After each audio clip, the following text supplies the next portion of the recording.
si on commence par quoi, enfin, Franck, pardon. Bah, on peut commencer déjà par dire ce qu'est le Taj Mahal.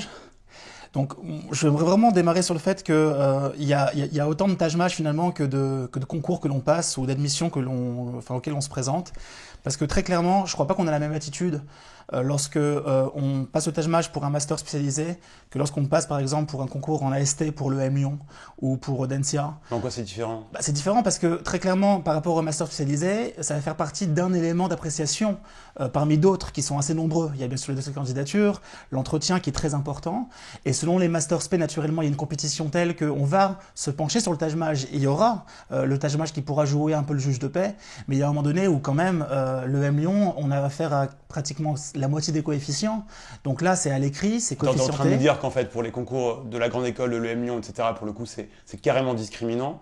Pour les masters spécialisés, c'est un élément d'évaluation parmi d'autres et donc c'est moins inquiétant. Bah, c'est moins inquiétant. Maintenant, ça dépend de quel master on parle. Si on parle des masters spé qui sont très recherchés, comme ceux de marketing pour le top 3 des écoles de commerce ou de finance, clairement que le Taj Mahal va être un indicateur de ce que l'on a vraiment dans le crâne. Parce qu'il y a un moment donné où les profils sont tellement larges au niveau des masters spé qu'il faut se reporter à un moment donné sur des choses factuelles. Et le Taj Mahal joue ce rôle. J'avais l'idée quand même, Franck, que l'élément, les masters spécialisés pour lesquels le Taj Mahal est le plus important, c'est quand même ceux qui sont en dominante financière ou dans lesquels les mathématiques sont importants en fait. Non, pas uniquement, parce que d'ailleurs le Taj Mahal, souvent on réduit au calcul, on réduit à la logique, mais il y a aussi des parties qui sont beaucoup plus littéraires et qui font appel à du raisonnement logique que l'on a appris dès le plus jeune âge. Et dès lors, ça peut très bien aussi plaire à des recruteurs dans le marketing de savoir un peu comment ça fonctionne au niveau du Taj Mahal. Ok, mais en revanche, tu nous as inquiété sur les grandes écoles. En fait, tu me dis, c'est très inquiétant pour les grandes écoles, parce que les grandes écoles, pour le coup, on a affaire à un gros coefficient. Donc quand on parle de l'EM Lyon, quand on parle des concours tremplin, quand on parle d'Audencia, quand on parle de l'ESSEC, aujourd'hui, on a affaire à des coefficients. On a affaire, pour le coup, à des notes qui vont être transformées après sur 20 et qui vont donner lieu à un classement. Ok, ça c'est la première chose en fait. Deuxième chose qu'on doit absolument savoir dans cette partie de speech en fait. Alors voilà, moi je suis là aussi pour vous rassurer quelque part sur le Taj Mahal. Je sais qu'il y a beaucoup d'inquiétudes souvent sur ce test. On dit souvent que les personnes qui n'ont pas fait de mathématiques ou de calcul depuis un certain temps sont désavantagées ou qu'elles partent avec un espèce de boulet. C'est la vérité. C'est pas si vrai que ça, parce qu'il y a un moment donné où il faut savoir aussi piloter son Taj Mahal. Son Taj Mahal, on peut le piloter en se disant que le calcul, il y a un moment donné où on va maximiser avec un plafond de verre à 10 bonnes réponses ou 8 bonnes réponses sur 15. Et quelque part, c'est une stratégie qui est tout à fait pleine d'humilité, de lucidité, qui fait qu'ensuite on va se concentrer davantage sur la matière littéraire et naturellement on peut pas être nul partout. Il y a un moment donné... Sérieusement, enfin, tu sais bien que c'est les ingénieurs qui marchent le mieux quand même en général ou les profils Oui et scientifiques. non, j'ai vraiment tout vu. Tu sais, j'ai préparé des milliers d'étudiants au Taj Mahal depuis maintenant 15 ans et je peux te dire qu'il y a vraiment tous les cas de figure possibles. Je ne pense pas qu'on puisse vraiment dire que les ingénieurs sont meilleurs. D'ailleurs, je crois que les ingénieurs sont vraiment plutôt mauvais en compréhension de texte et en expression. D'ailleurs, j'en ai préparé récemment là-dedans et je peux te dire qu'ils sont pas, vraiment inquiets sur la question. Maintenant, c'est sûr que le calcul fait partie des matières anxiogènes et qu'il faut bien les travailler. Ok, du coup, tu dresses une passerelle vers les scores en fait. Je pense que c'est une question qui est importante et je pense que vous tous, vous allez sans doute interroger Franck là-dessus et n'hésitez pas ensuite pendant la deuxième partie de ce live. Mais c'est quoi honnêtement, vraiment d'entendre dire à peu près tout, n'importe quoi sur les scores. Enfin, qu'est-ce qui est un score honorable, qu'est-ce qui l'est pas? Est-ce que c'est différent selon justement les formations qu'on présente? Écoute, j'ai vraiment tout vu et mon but c'est pas encore une fois de laisser du flou au final dans ma réponse, mais j'ai vu des scores à 250 au Taj Mahal avec un 16 en dissertation à l'EM Lyon terminé dans les 15 premiers après les oraux et j'ai vu des 500 au Taj Mahal qui n'ont pas été capables de transformer ensuite au niveau de l'oral parce que derrière ils avaient une dissertation qui était mauvaise et un oral qui n'était pas forcément bon. Donc c'est un tout, n'oublions pas que le Taj Mahal ça fait partie quand même des éléments parmi d'autres. Maintenant, au niveau des scores, je crois qu'au niveau des Master Spé, un score en dessous de 200, c'est juste flippant. Et, imaginez un recruteur, ça veut dire qu'en gros, vous répondez juste à 5 réponses sur 15 en moyenne. Ça veut dire qu'à un moment donné où ça craint, quelque part, d'arriver avec un score en dessous de 200. Donc, c'est sympa pour ceux qui nous écoutent ce soir, franchement. Bah oui, mais il y a un moment donné où je crois qu'ils sont là aussi pour ça. Il y a des gens qui sont 80. Mais ils sont là aussi pour ça, quelque part. Maintenant, c'est pas dire que c'est fini, parce qu'on a vu quand même des candidats qui ont su expliquer ensuite à l'oral qu'il y a eu un dérapage, qu'il y a eu quelque chose qui ne s'est pas bien passé durant ce test-là. Malheureusement, on ne peut passer qu'une seule fois, comme vous le savez. Voilà, donc je crois que déjà en dessous de 200, on est mal. Après, entre 200 et 300, je pense qu'on garde ses chances à peu près partout dès lors que les autres matières fonctionnent. Enfin, tu sais quand même qu'il y a des écoles, notamment les concours passerelles, etc., où pour le coup l'admissibilité se fait quasiment que... les coefficients sont forts sur le Taj Mahal, non? Non, justement, il faut que tu saches par exemple que sur passerelle, le coefficient ne dépasse pas les 8% de la note totale. Sur tremplin, en revanche, on bondit à 66%, à 2/3 des coefficients. Bah, naturellement, tremplin, les gens s'inquiètent. C'est-à-dire que dès lors qu'on va présenter des écoles comme Reims, comme Rouen, enfin Kedge maintenant, ou comme... non, c'est pas Kedge, c'est peu importe, BEM et Nancy. Toi aussi, tu t'en rappelles en fait. C'est compliqué, on s'en sort pas. Pour le coup, on va se retrouver avec des scores qui sont discriminants naturellement. Ça veut dire qu'un Taj Mahal en dessous de 350 à tremplin fait qu'on a du mal derrière à s'en sortir. Donc après, est-ce qu'il y a vraiment un score parfait?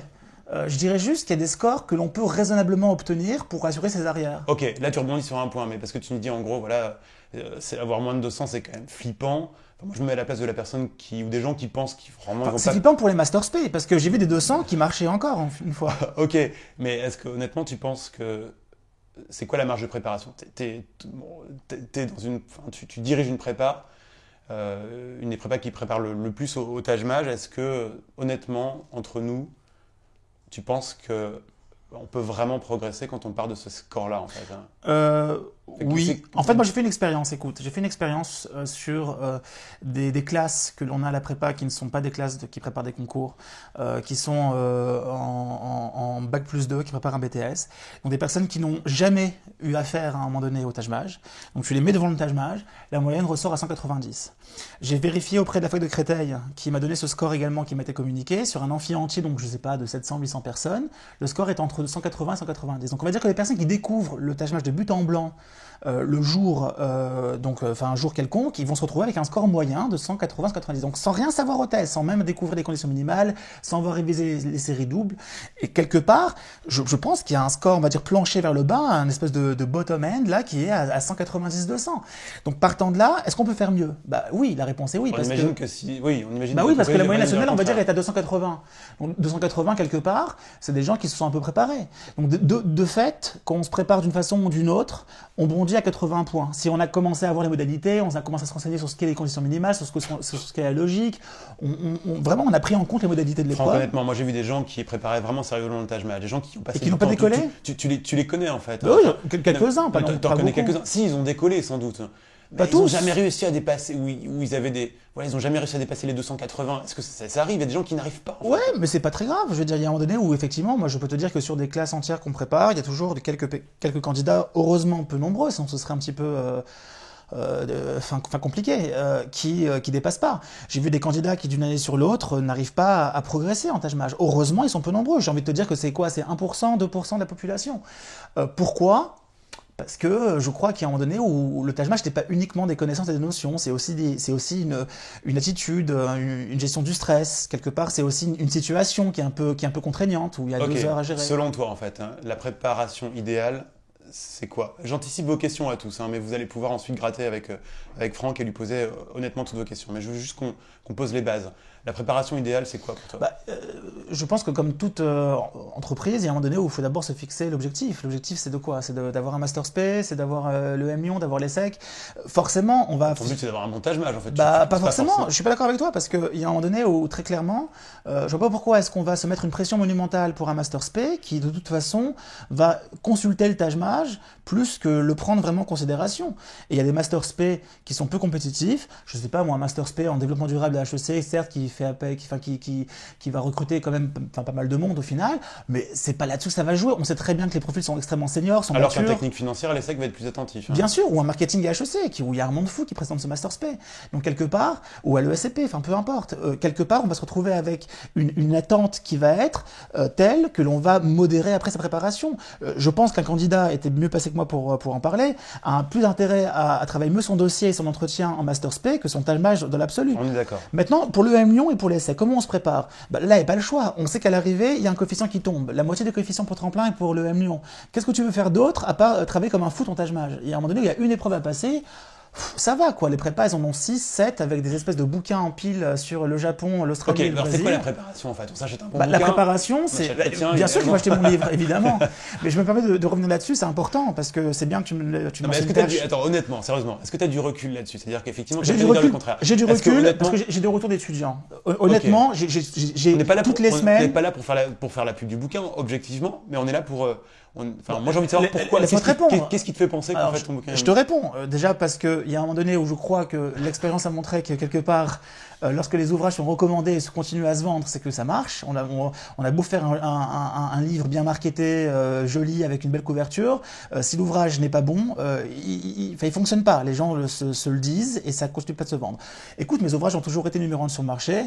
Il y a un moment donné où je crois que le contenu... Mais est-ce qu'il y a un élément de fond en fait qui te Oui, différencie? j'ai écrit mes premiers ouvrages, figure-toi, en pensant à ma grande sœur qui est philosophe de formation et qui est prof de français. Et il y a un moment donné où je me suis dit, si elle devait passer le Taj Mahal demain alors qu'elle a juste plus rien compris aux maths et qu'elle a tout oublié, qu'est-ce que je ferais pour qu'elle comprenne une fois pour toutes comment ça fonctionne un pourcentage, une fraction? Mais elle l'a passé le Taj Mahal? Elle n'a pas passé, mais je l'ai écrit pour elle. Donc par procuration, on va dire qu'elle a passé pour les autres, mais quelque part, ceux qui l'ont passé derrière, je pense qu'ils se sont remis un peu dans le bain, ils ont compris quelles étaient les attentes, et quelque part, quand on sait ce qu'on attend de quelqu'un au Taj Mahal, bah, ça se passe pas trop mal à l'arrivée, quoi. Ça se passe même plutôt bien. Ok, mais juste sur la préparation, est-ce qu'on doit savoir d'autres choses? On s'y prend combien de temps à l'avance? Qu'est-ce que tu conseilles? Bon, écoute, là, on peut passer du temps là-dessus. Sur le temps à l'avance, j'ai envie de dire qu'il y a une préparation minimale de 2 semaines qui est obligatoire. On peut pas aller en dessous de 2 semaines. Ça me paraît aberrant d'imaginer qu'en 2 jours on puisse faire le tour. Ça me paraît super court, 2 semaines quand même. Bah, c'est le minimum, donc laisse-moi terminer. 2 semaines, c'est le minimum. Il n'y a pas le choix. Je veux dire 2 semaines parce que il faut découvrir les modalités. Je veux dire, il y a un moment donné où il y a des modalités particulières pour les différentes épreuves, il faut les avoir lues, analysées, compris, pour prendre le temps d'arriver au Taj Mahal en étant un peu serein quelque part. Donc là, naturellement, la première chose à faire, c'est encore de se pencher sur les modalités telles que la FNEJ les présente, parce que c'est encore eux qui donnent aujourd'hui clairement l'indication de ce qu'est le Taj Mahal, donc c'est eux qui donnent le là. Quelque part, se pencher sur les indications que la FNEJ précise, les modalités, c'est la première chose à faire. Ensuite, se reporter sur des ouvrages de préparation qui, eux, vont donner la voie à suivre pour refaire un peu surface au niveau du calcul, au niveau du français, de la logique, c'est la base. Donc 2 semaines, c'est le minimum. Après, écoute, moi j'ai vu des candidats qui s'y préparent depuis maintenant. À la prépa, moi j'ai des gens qui s'inscrivent dès le mois d'août pour un concours qui a lieu en avril et ils commencent déjà à aller sur l'intranet pour travailler. Est-ce que c'est vraiment utile hein? Oui et non.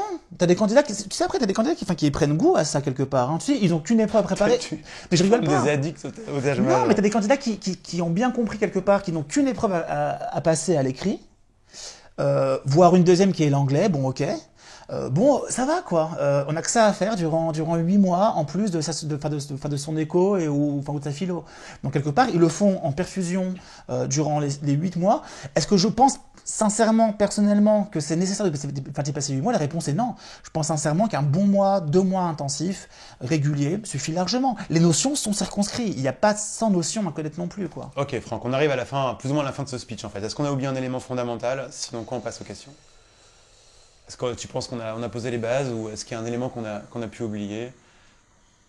Non, je pense que sur la question des scores qui inquiète beaucoup, encore une fois, il ne faut pas se leurrer. Lorsqu'on passe des concours en AST, je crois qu'en dessous de 350, quelque part, on perd ses chances. Parce que en face, on a affaire à 2 épreuves, à l'EM Lyon et à Odense, qui sont des épreuves de dissertation pour lesquelles il y a évidemment une marge d'erreur énorme. Moi, en prépa, j'ai scoré 19 à HEC en culture G et 11 à l'ESSEC. Pourquoi? J'en sais rien. En maths, j'ai toujours fait 15, 15, 15, 16, Je crois qu'il n'y a 16. pas cette part de...